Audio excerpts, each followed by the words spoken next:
Thank you. I want to make it clear, I'm not here representing the U.S. government or Power Africa, but rather our observations as an organization committed to working with governments, development partners, and the private sector to basically make deals work and improve the business environment. And in that regard, let me just make some candid observations about our experience and view of Power Africa today. I mean, first of all, we here in this forum were witness to how successful I think Africa Investor has been and has been again today in bringing together the needed political will of public servants with the private sector.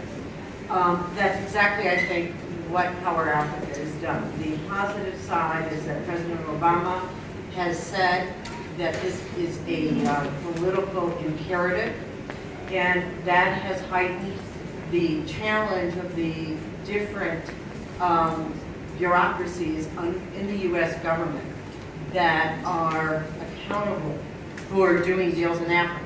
But we all know that government, and it's also true within the corporate world, has the issue of working across different departments and units with different incentives. So, you know, if we look at the challenges we've talked about today, and we say, what parts of the U.S. government can be useful? First and foremost, we've talked about the need for project development. And we have the U.S. Trade and Development Agency, led by Lee Zach, who just ironically had a meeting with a few weeks ago, because I was at a meeting at the Brookings Institution, where as an independent analyst on these issues, the question with the heads of the different U.S. agencies was, how can we improve your effectiveness, or should we all just put you in the same agency?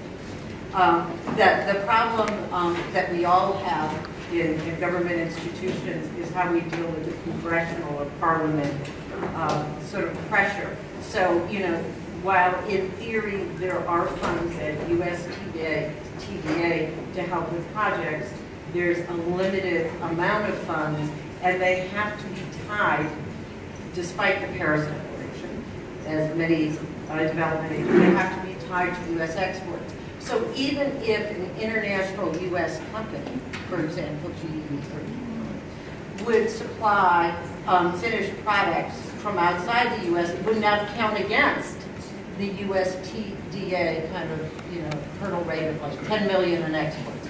So, you know, it's you know, we really have a difficult policy world. And it's not just the U.S. government. I mean, we worked on a deal in Uganda for milk processing, you know, where really the support of the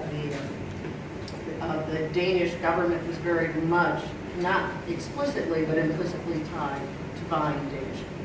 So, you know, these are some of the real issues that get in the way of trying to get these projects done. But in theory, we have USTDA, of course, we have OPEC, XM, and the Millennium Challenge Corporation. And, you know, the political pressure means that there is a high-level transaction committee that has a conference called once a week, every Wednesday morning, for Power Africa.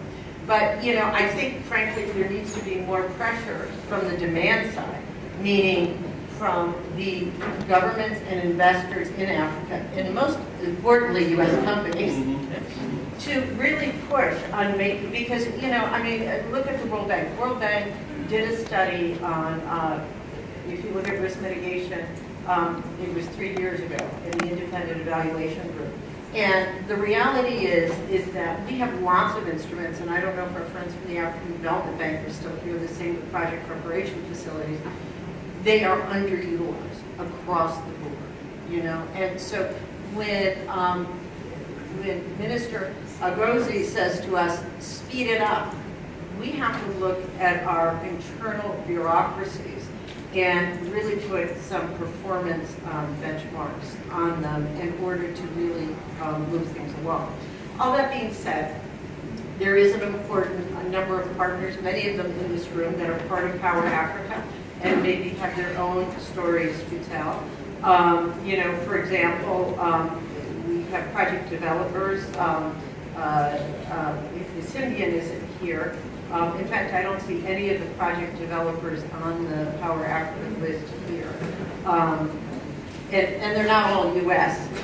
In terms of fund managers, we have Harrod here and Africa Finance Corp. And CARE's holding the Nigerian company who's not here. Lenders, we have Standard Bank, Nedbank, Standard Chartered. Equipment suppliers, we have GE but not DuPont. I don't know why. We need to get them on the board. We have Orchid Business Group from Ethiopia. And the deals being supported by API, for example, in Tanzania, where I have worked a bit, it's very interesting. That I think one of the best practices, and I think you were going to mention, is localization, decentralization. So Power Africa, for example, is funding an advisor at the Rural Energy Agency.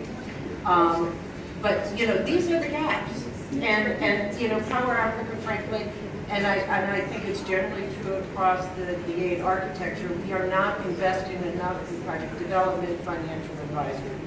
And I led a World Economic Forum group for 2 years, where we had a zillion interviews and workshops on this, and we put that in that report that was 4 years, showcased at Davos. It's still true. So we have not made the progress we need to make. So I really think, as many people here have said, we have to think out of the box for ourselves as a non-for-profit that is dedicated to mobilizing the private sector. I think we have to do new things. And one of the things that we've done is develop an online tool called infradev.org. And where we have the directories of risk mitigation instruments and the like, and we need to improve this. Toolkits, are really important, and to use modern media and to do that. And also your points on the leading technologies. I mean, we should be using leapfrog technologies. We have an opportunity to do better. And in energy, of course, you brought up the example, somebody did a telecom.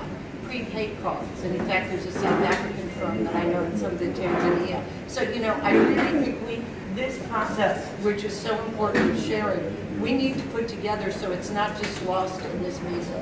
So that would be my challenge in terms of next steps, so we can get the most out of Power Africa and very many other important initiatives, Africa 50 for the AFDB and others. Thank you. Doing business in Africa, you can't afford to be without Africa Investor.